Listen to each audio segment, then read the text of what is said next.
Hello दोस्तों, आपके अपने चैनल लेट्स स्टडी इंडिया में आपका स्वागत है। जैसा कि हम लोग वैद्युत आवेश और वैद्युत क्षेत्र स्टार्ट कर चुके हैं, जिसमें से हम लोग कूलाम के नियम, मूल आवेश, आवेश क्या होते हैं, वैद्युत धारा क्या होते हैं, वैद्युत क्षेत्र क्या होते हैं, ये सब हमने समझ लिया है अच्छे ढंग से। यदि आप ये सब बेसिक आपका क्लियर नहीं है तो आपको मैं सजेस्ट करूँगा कि आप हमारा पिछला लेक्चर जरूर जाकर देखें।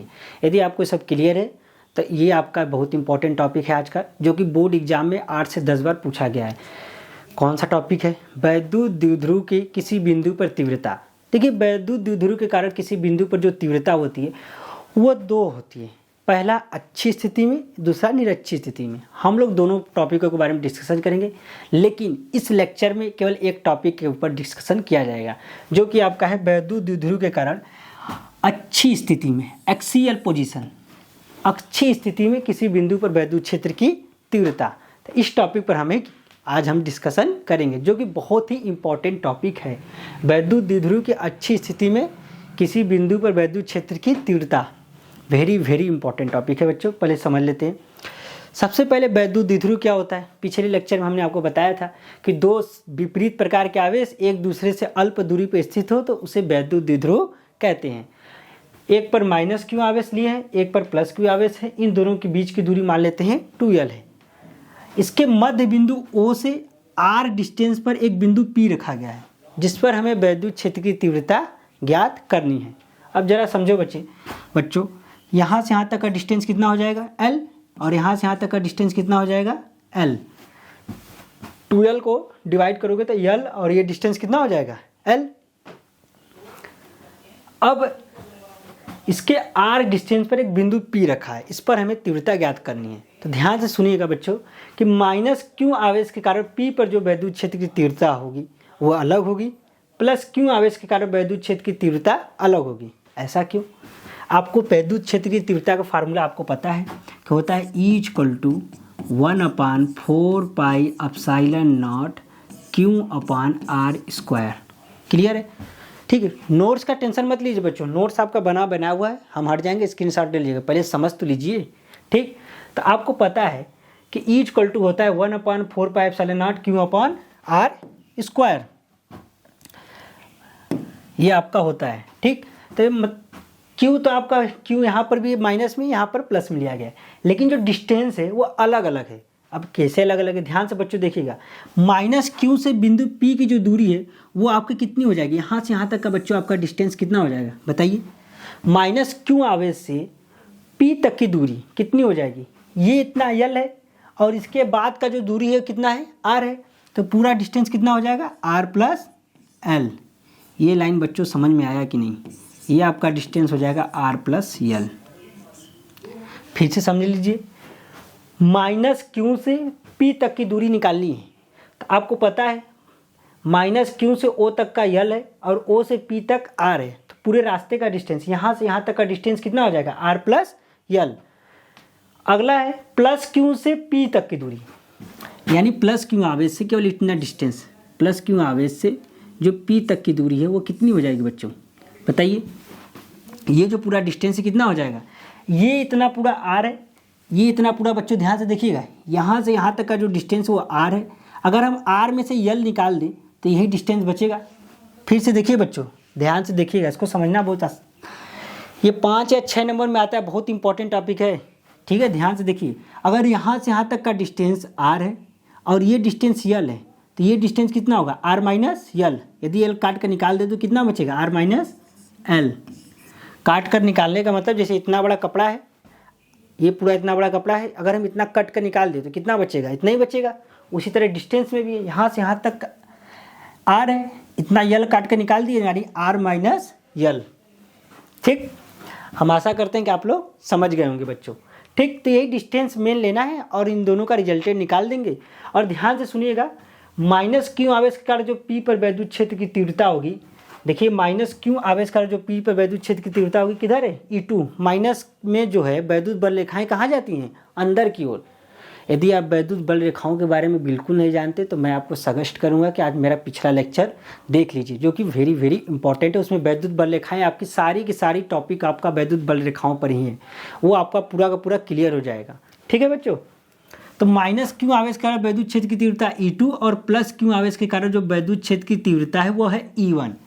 अब E1 और E2 दोनों क्या है, विपरीत दिशा में है, तो E1 E2 क्या हो जाएंगे, घट जाएंगे। ठीक, तो सबसे पहले E1 निकालेंगे जब हम, E1 इक्वल टू हो जाएगा 1/4 पाई एप्सिलॉन नॉट, यहाँ पर लिखा हुआ है बच्चों कि माइनस प्लस क्यू आवेश के कारण जो वैद्युत क्षेत्र की तीव्रता है वो E1 है और माइनस क्यू आवेश के कारण वैद्युत क्षेत्र की तीव्रता कितनी है, E2 है। तो हो जाएगा E1 equal to 1/4 pi epsilon naught Q upon R।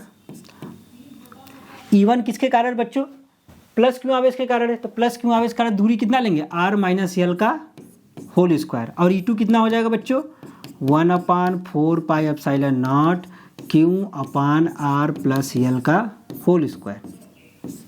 Clear है। जो वैद्युत क्षेत्र का फार्मूला होता है वो होता है 1/4 pi epsilon naught Q upon R square, केवल डिस्टेंस का फर्क है, एक में डिस्टेंस R प्लस L लेना है, एक में डिस्टेंस R माइनस L लेना है आपको। अब यहाँ से इसी को बोलते हैं अच्छी स्थिति। अब इसका रिजल्ट यहाँ से आप चाहें तो नोट भी कर सकते हैं, हम हटा दे रहे हैं सब। आपको समझ में आ गया तो इसको जरूर नोट कर लीजिए बच्चों, या तो आप इसका स्क्रीनशॉट भी ले लीजिए। आगे बढ़ा जाए, इसका रिजल्टेंट देखिए निकाला जाए। इसका जो रिजल्टेंट होता है बच्चों वो हो जाएगा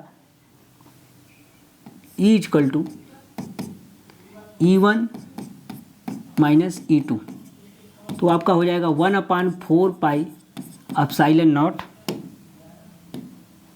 1/4 पाई एप्सिलॉन नॉट Q अपान, यहाँ पर देखिए E1 कितना निकला हुआ था,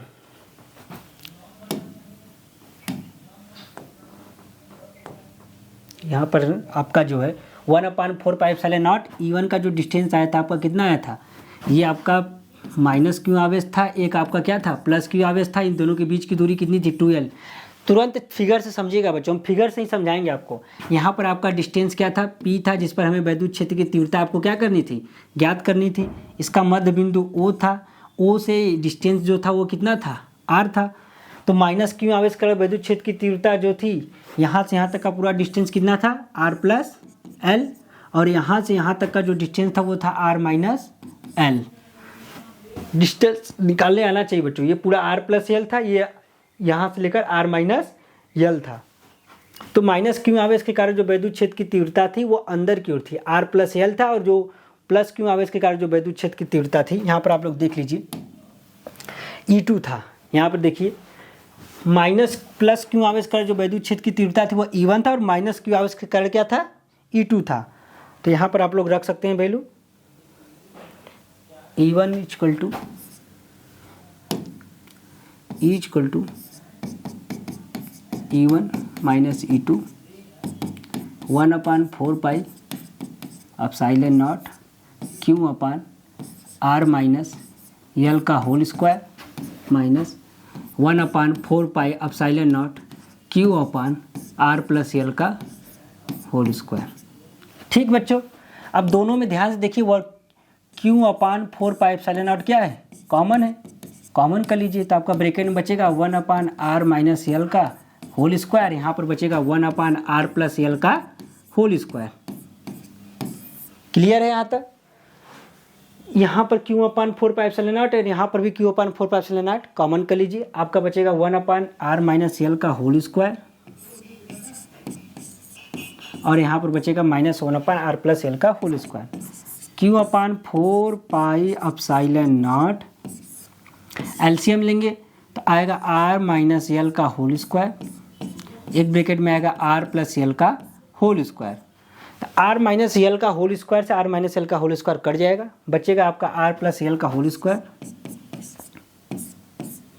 यहाँ पर आपका माइनस हो जाएगा, R प्लस L से होल स्क्वायर से कट जाएगा, यहाँ पर बचेगा R माइनस L का होल स्क्वायर।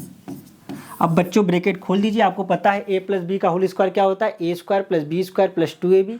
ए माइनस बी का होल स्क्वायर क्या होता है, A square plus B square minus 2ab। इसको आप लोग बस समझ लीजिए, नोट्स हम आपके लिए रखे हैं, आप बस समझते हुए चलिए। हाँ, जिसको लिखना है वो लिख सकता है यहाँ से समझते हुए। तो हो जाएगा equal to Q/4 pi epsilon naught, यहाँ पर आपका देखिए, यहाँ पर आपका ब्रैकेट खुल जाएगा बच्चों, तो हो जाएगा R square plus L square, R square plus L square plus 2RL। यहाँ पर देखिए माइनस आगे लगाया तो अंदर माइनस का मल्टीप्लाई हो जाएगा तो हो जाएगा minus R square plus L square plus 2RL upon में हो जाएगा बच्चों आपका हो जाएगा, देखिए एक ब्रैकेट में a माइनस बी, एक ब्रैकेट में a प्लस बी, तो आपका हो जाएगा R square minus L square का होल स्क्वायर। ये समझे कि नहीं बच्चे? एक ब्रैकेट में a माइनस बी, एक ब्रैकेट में a प्लस बी, तो क्या हो जाएगा a square minus B square, और सब पर होल स्क्वायर लगा इसलिए क्या लगा दी होल स्क्वायर। ठीक, तो आर स्क्वायर से R square cancel, L square से एल स्क्वायर कैंसिल, अंदर माइनस हो जाएगा क्योंकि अंदर माइनस का क्या हो जाएगा मल्टीप्लाई हो जाएगा बच्चों। यहाँ पर फिर से मैं कर दे रहा हूँ 2RL minus R square minus L square plus 2RL, तो आर स्क्वायर से R square cancel, L square से एल स्क्वायर कैंसिल, तो आपका आ जाएगा बच्चों Q upon 4 pi epsilon naught 2RL और 2RL जुड़ जाएगा तो आएगा 4RL अपान में R square minus L square. अब आप लोग को अंदर Q का मल्टीप्लाई कर दीजिए बच्चों तो आ जाएगा 1 upon 4 pi epsilon naught Q 4QL R upon में आ जाएगा R square minus L square. यहाँ पर होल स्क्वायर गायब हो गया बच्चों, होल स्क्वायर लिखते चलिए। यहाँ तक समझ में आया कि नहीं? कुछ नहीं किए हैं, E1 माइनस E2 कर दिए बच्चों। E1 का वैल्यू रखें, E2 का वैल्यू रखें, दोनों में 1 upon 4 pi epsilon naught 1 upon 4 pi epsilon naught common ले लिया गया है। 1 अपान आर माइनस एल का whole square minus 1 upon R plus L का होल स्क्वायर कर दिया हमने, और दोनों का एलसीएम ले लिया है। एलसीएम लेने के बाद वहाँ पर R square plus L square cut जाएगा क्योंकि एक तरफ पॉजिटिव एक तरफ नेगेटिव है, आसानी से कट जाएगा, तो आपका आएगा 4QLR। अब आपको पता है बच्चों इसको हम लोग इस प्रकार लिख सकते हैं 1 upon 4 pi epsilon not 4Q को क्या लिख सकते हैं 2 इंटू 2, और इसको Q और L यहाँ पर हो जाएगा R अपान में हो जाएगा R square minus L square. आपको ये पता है 2QL क्या होता है, वैद्युत द्विध्रुव आघूर्ण क्या होता है, P इक्वल टू क्या होता है वैद्युत द्विध्रुव, आपको पता है electric dipole P equal to क्या होता है 2QL। तो उतने की जगह पे क्या रख देंगे बच्चों, वहाँ पर हो जाएगा 1 upon 4 pi epsilon not 2PR अपान में हो जाएगा R square minus L square. यहाँ तक तो एकदम क्लियर होना चाहिए बच्चों, बहुत आसान है। आइए यहाँ पर थोड़ा सा बस एक लाइन और बचा है आपका 1 अपान 4 पाई एप्सिलॉन नॉट आपका हो जाएगा 2PR, कितना आया बच्चों 2PR अपान में हो गया R square minus L square का होल स्क्वायर। ठीक, यहाँ पर हो गया 2PR का होल स्क्वायर। ध्यान दीजिएगा बच्चों यहाँ पर होल स्क्वायर मेरा छूट गया है, आप लोग बनाते हुए चलिए होल स्क्वायर, यहाँ पर भी आपका क्या रहेगा होल स्क्वायर। ठीक, तो अब ध्यान दीजिएगा बच्चों कि जो यल होता है बहुत ही क्या होता है आर से बहुत ज़्यादा छोटा होता है।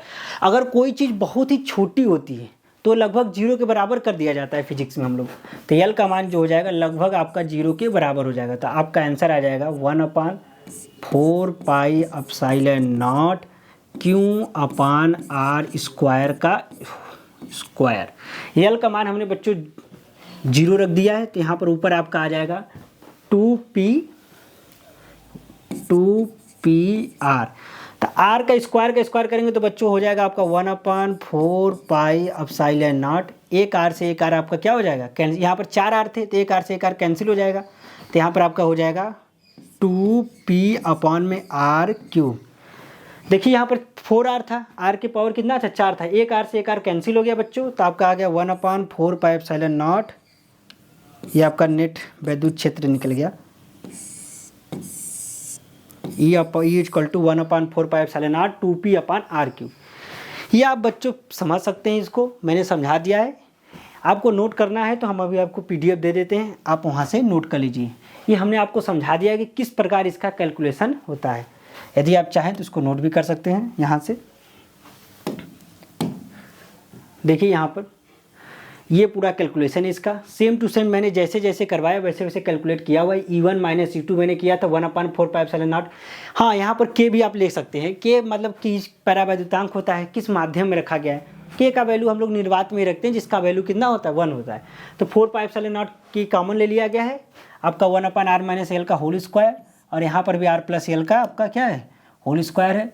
दोनों में आपका क्या कर लिया गया है एलसीएम लेकर, एलसीएम लेंगे तो r स्क्वायर से r स्क्वायर बच्चों कैंसिल हो जाएगा, l स्क्वायर से l स्क्वायर कैंसिल हो जाएगा, 2rl और 2rl 4rl आ जाएगा सेम टू सेम।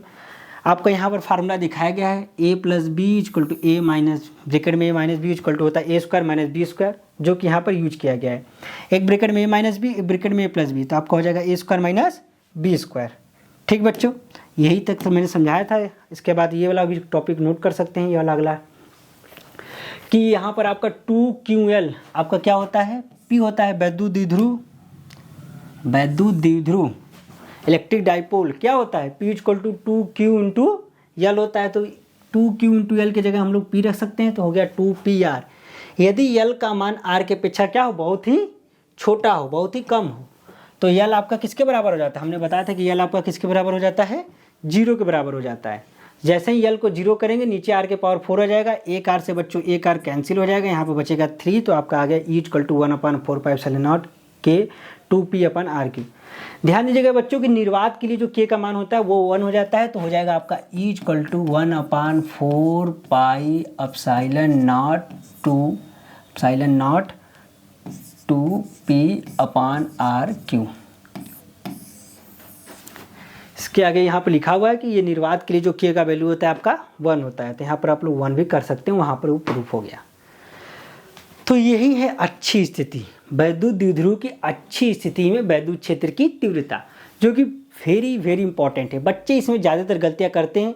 यदि आपको नहीं समझ में आया तो फिर से वीडियो को, फिर से लेक्चर को रिपीट करके देखिए, 2-3 बार देखिए, समझ में आएगा क्यों नहीं बच्चों। आप कितनों कमज़ोर हो, समझ में आना चाहिए। इसमें डिस्टेंस निकालना है, उसके बाद कैलकुलेशन करना है, जैसे कि मैंने किया था कैलकुलेशन पूरा। तो सेम टू सेम आप भी 2-3 बार प्रैक्टिस करेंगे, आपको आ जाएगा, जो कि एग्जाम में बहुत ही इंपॉर्टेंट टॉपिक है। तो मिलते हैं अगले लेक्चर में निरक्षी स्थिति के साथ। तो आप लोग पढ़ाई करते रहें। All the very best.